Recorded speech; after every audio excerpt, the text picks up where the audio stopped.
Merasa dikhianati karena ditinggal Nasdem yang tiba-tiba mengusung Anies Imin, Partai Demokrat resmi cabut dari Koalisi Perubahan.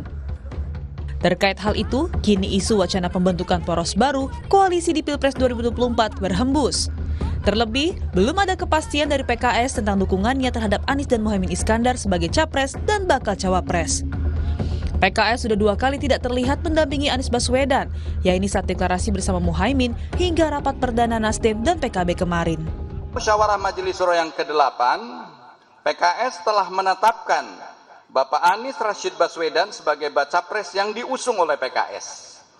Adapun rekomendasi nama Bapak Abdul Muhaimin Iskandar sebagai bakal calon wakil presiden, insya Allah akan diusulkan untuk dibahas pada musyawarah Majelis Syuro Partai Keadilan Sejahtera. Tidak hanya soal PKS, wacana pertemuan antara Ketua Umum PDIP Megawati Soekarno Putri dan Ketua Majelis Tinggi Partai Demokrat Susilo Bambang Yudhoyono nampaknya semakin ada titik terang. Kedua partai saling lempar respon positif jika Mega dan SBY jadi bertemu. Beliau adalah Presiden Republik Indonesia selama sekian lama kan memimpin negeri ini, ya. Lalu kemudian juga Pak SBY pernah memimpin negeri ini, kan akan sangat baik bagaimana kedua tokoh bangsa ini bertemu, ya nggak? Kemudian memberikan gagasan-gagasan, masukan-masukannya kepada publik, ini kan akan menjadi suatu momen yang bagus juga gitu. Pertemuan antara Ibu Megawati, Ketua Umum PDI Perjuangan dengan Ketua Majelis Tinggi Partai Demokrat bisa terlaksana secepat mungkin.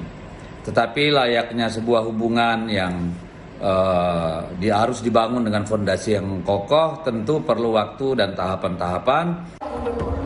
Apalagi Gubernur Jawa Barat Ridwan Kamil saat sertijab sebelumnya memberikan kode akan ada breaking news pada pekan depan. Belum jelas apa yang dikatakan Ridwan Kamil, tetapi publik mengaitkannya dengan Pilpres 2024.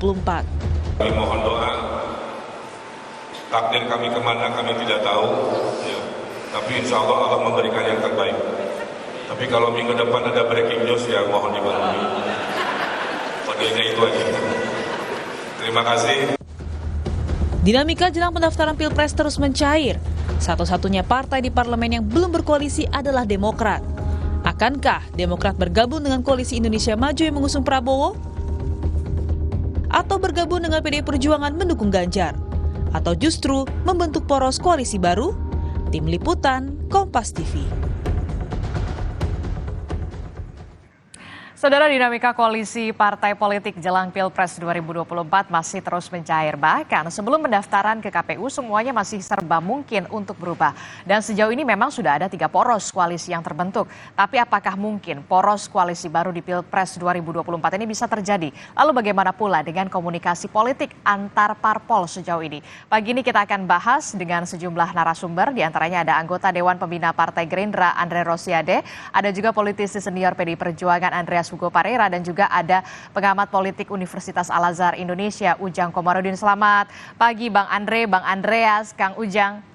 Selamat pagi Mbak Adisti. Selamat pagi Andre, Bang Adisti, Bang Ujang, dan Bang Andreas. Biasanya kalau sudah mau weekend ini akan ada pergerakan-pergerakan politik. Saya langsung aja deh ke Bang Andreas. Bang Andreas, bagaimana wacana pertemuan antara Mega dan juga SBY yang kemudian digadang-gadang bisa menjadi permulaan untuk niat koalisi, Bang Andreas? Ya, kalau komunikasi kemudian dialog di lingkaran teman-teman di antara Demokrat dan kemudian PDI Perjuangan, juga yang pernah kita saksikan secara publik antara Mbak Puan dan Mas Ahaye, itu selama ini kan berjalan dengan baik. Artinya komunikasi itu terjalin dengan baik dan kita bicara di dalam konteks baik Pilpres, tukar pikiran maupun Pileg. Karena ruang kalau kami selalu menggunakan istilah kerjasama gitu, karena di sini penting untuk membedakan dengan apa yang dimaksudkan dengan koalisi. Ya, karena kerjasama itu mempertemukan berbagai macam pemikiran, ide untuk kemudian kita melakukan kerja bersama dengan tujuan yang sama gitu. Sehingga proses membangun infrastruktur kerjasama ini penting dan itu perlu melalui proses dialog yang sehingga memperkuat basis kerjasama yang akan dicapai gitu. Oke. Kemudian dengan demikian ke depan kalau itu tercapai ya kita yang membangun platform yang sama untuk mendukung pemerintahan di pusat, kemudian juga di parlemen, dan juga bagaimana kemudian ini ke daerah sih. Karena apa?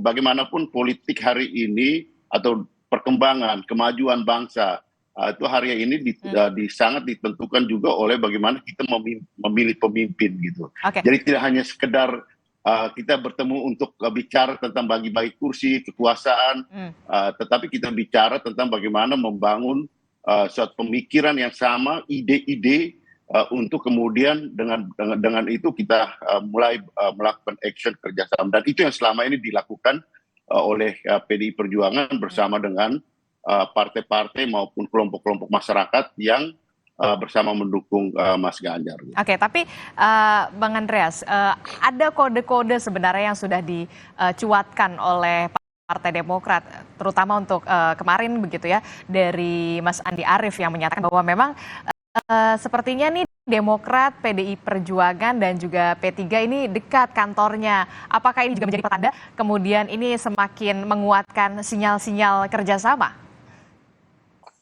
Saya kira bahasa-bahasa simbolik seperti itu bagus untuk ya kemudian mendekatkan satu sama lain gitu. Karena dengan ya bahasa yang simbolik yang sejuk, yang kemudian juga mempertemukan melalui bahasa-bahasa simbolik tersebut, ini akan memudahkan kita untuk melakukan komunikasi. Karena bagaimanapun dengan ungkapan bahasa-bahasa simbolik yang menarik seperti ini akan paling tidak mendekatkan satu sama lain. Dekat secara fisik itu akan memudahkan kita untuk melakukan pendekatan secara ide tadi, untuk kemudian membangun satu platform kerjasama yang lebih solid gitu. Oke, apalagi saya kira di sinilah tentu teman-teman Demokrat punya preferensi. Mereka adalah partai yang independen, partai yang mempunyai harkat dan martabat sebagai suatu organisasi politik yang mandiri, tentu mempunyai rekor bagaimana menilai kemana langkah yang seharusnya diambil. Apakah itu karena dekat secara fisik, kemudian bagaimana kita membangun, ataukah mencari yang lain, itu adalah wilayah daripada teman-teman Demokrat. Kita sangat menghormati itu. Oke. Dan kita menghargai itu. Tapi sejauh ini sudah ada komunikasikah setelah Ketum Partai Demokrat AHY ini sudah menyatakan berikhtiar untuk membuka peluang melirik partai politik lain untuk berkoalisi? Sudah ada komunikasi dengan Demokrat? Selama ini komunikasi berjalan baik. Saya bertemu dengan beberapa kawan, kemudian juga teman-teman yang lain juga berkomunikasi.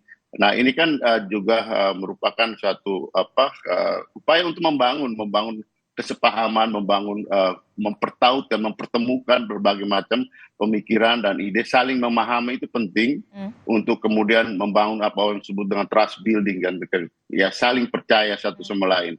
Sehingga dengan demikian itu merekat di dalam konteks kerjasama ini. Bahwa yang berikutnya adalah hal-hal yang sifatnya teknis, itu adalah tentu merupakan kelanjutan dari itu. Oke, kalau kita lihat Demokrat sama PDI Perjuangan sudah bisa dikatakan ada sinyal-sinyal membuka peluang. Lalu bagaimana nih kalau untuk PKB sendiri, Bung Andre? Kita tahu ada yang go, pasti akan ada yang come. Nah, kita lihat nih PKS sudah 2 kali tidak ada dalam, bisa dikatakan dalam momen-momen penting nih. Bisa dikatakan PKS ini ya setengah hati lah sepertinya mendukung Muhaimin Iskandar sebagai bakal calon wakil presiden. Apakah akan merapat?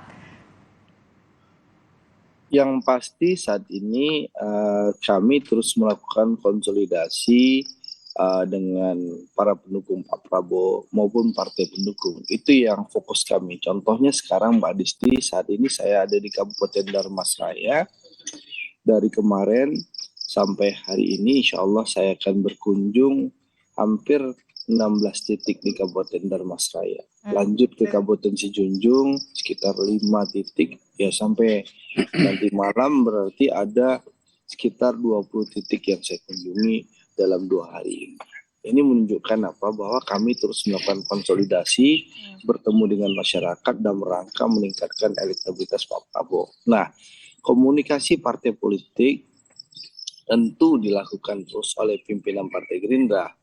Contoh dengan teman-teman Demokrat, kita terus melakukan komunikasi sama dengan yang dilakukan oleh Bang Andreas Hugo Parera.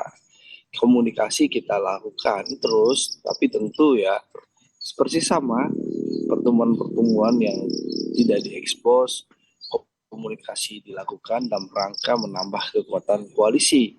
Karena keyakinan kami dan keyakinan Pak Prabowo bahwasanya membangun Indonesia ini harus dilakukan secara bersama-sama dengan semangat gotong royong. Satu. Yang kedua, kita mengedepankan politik kerjasama ataupun koalisi yang duduk sama rendah, berdiri sama tinggi, tanpa politik seranting. Saya rasa ini akan memberikan kenyamanan kepada teman-teman partai politik bahwa Gerindra sangat menghargai teman-teman partai koalisi, teman-teman yang akan bekerja sama karena duduknya sama rendah, berdirinya sama tinggi, dan juga tidak ada politik tinggi seranting. Sehingga mudah-mudahan dengan komunikasi yang baik dan tawaran kerjasama sama-sama bergotong royong membangun bangsa Indonesia, harapan kita tentu setelah ada Gerindra, PAN, Golkar, Bulan Bintang, Partai Garuda, dan Partai Gelora, 6 partai ini insya Allah akan bertambah kembali dengan 2 partai lagi, plus kalau bisa sahabat kami, saudara kami, teman-teman PKB juga bisa kembali mendukung Pak Prabowo. Seperti itu. Oke, nah berarti akan ada masih membuka peluang lah konsolidasi bisa dikatakan seperti itu. Nah Pak Prabowo sempat memang ada menyebutkan beberapa nama khususnya dari kaum muda begitu ya, ada Pak Erik, kemudian juga ada Ridwan Kamil dan juga ada Gibran. Nah tidak ada tuh nama AHY, bagaimana Bung Andre? Ya, sekali lagi cawapres yang akan diputus adalah hasil nanti musyawarah untuk mufakat sesuai dengan kearifan bangsa kita yang akan dilakukan oleh Ketua Umum Partai Politik pendukung Pak Prabowo. Nanti Pak Prabowo akan bermusyawarah untuk mufakat dengan Bang Zulhas, Pak Erlangga, Prof. Yusril, lalu juga ada Ustadz Anies Mata dan juga Bang Rida ya. Jadi dalam rangka memutuskan siapa cawapres yang kita ambil. Nah, tentu ya nama-nama tergantung hasil musyawarah untuk mufakat. Seperti itu. Kalau nanti Demokrat bergabung dengan kita, nanti Mas AHY tentu ikut terlibat dalam musyawarah untuk mufakat. Karena kita percaya musyawarah untuk mufakat tanpa voting ini sesuai dengan kearifan bangsa kita, sehingga kami meyakini keputusan yang diambil adalah keputusan yang terbaik.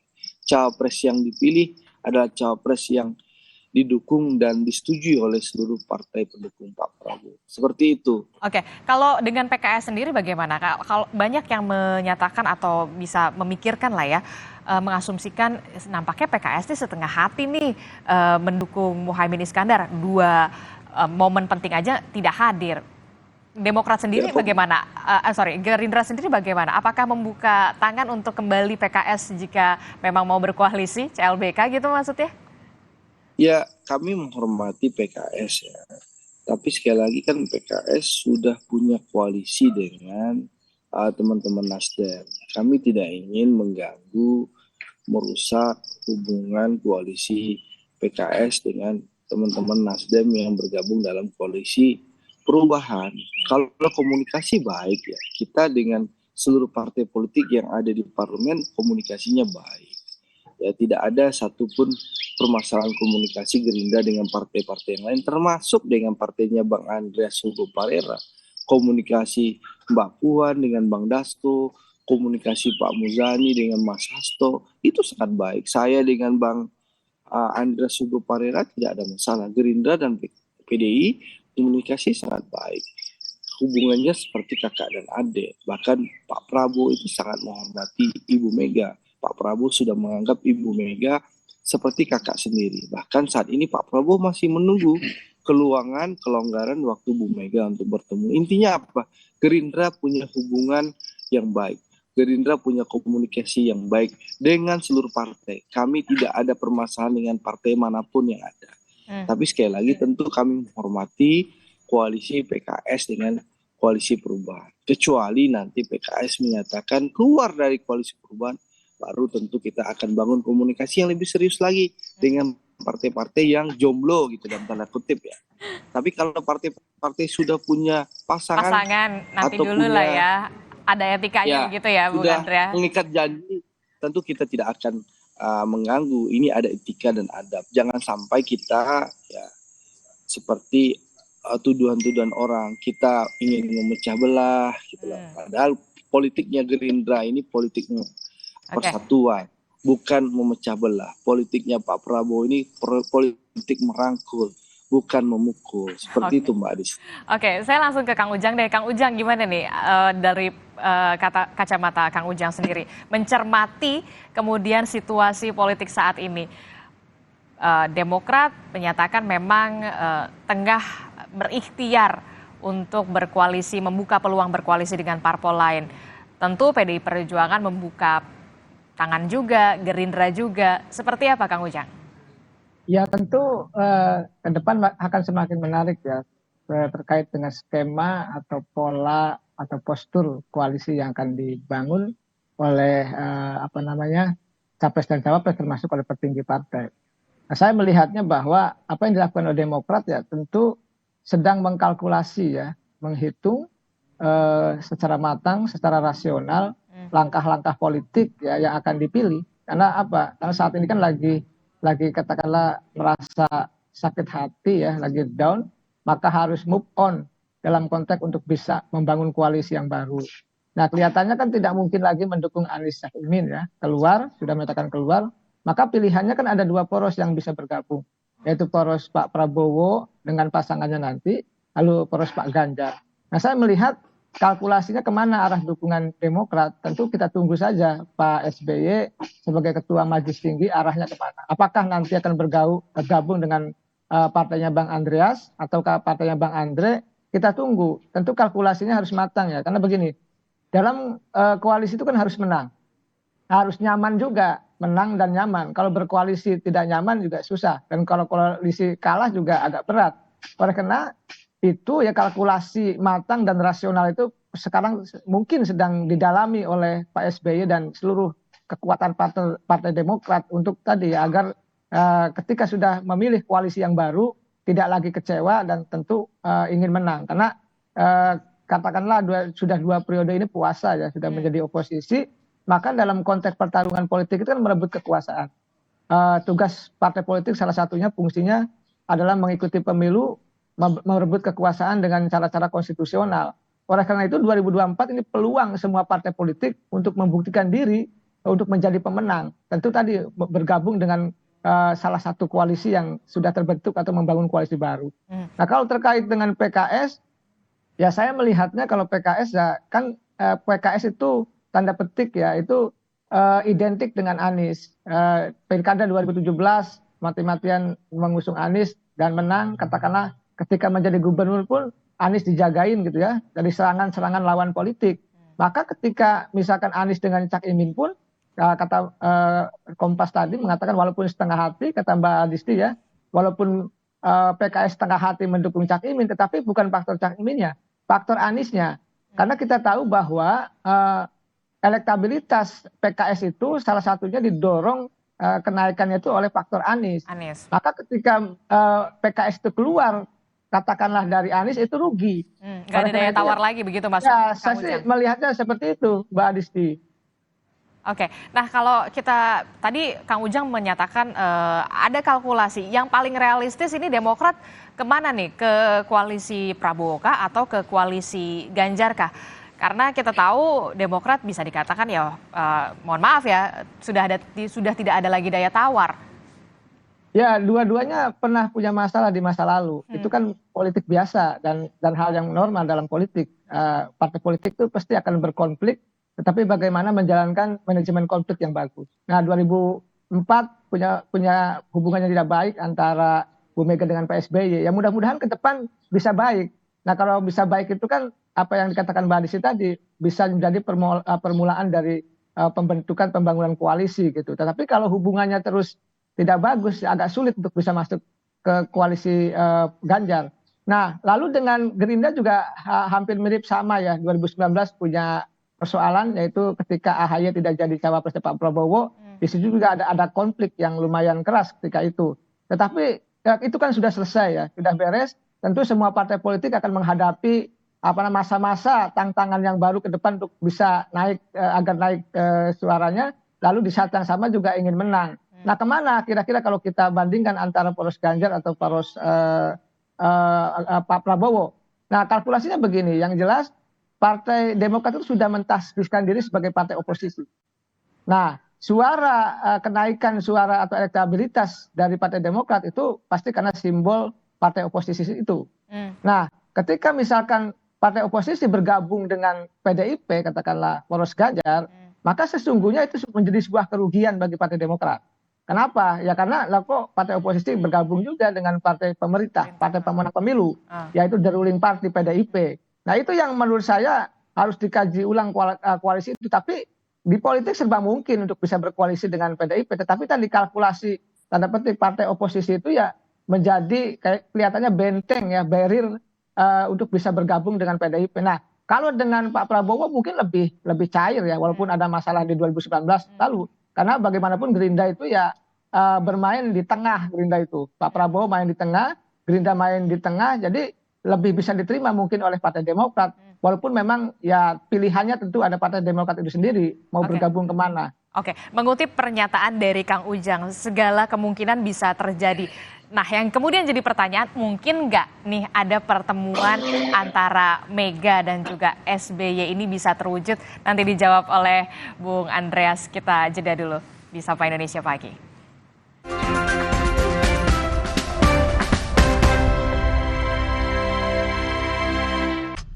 Susah nutup, gampang nutup, susah mati.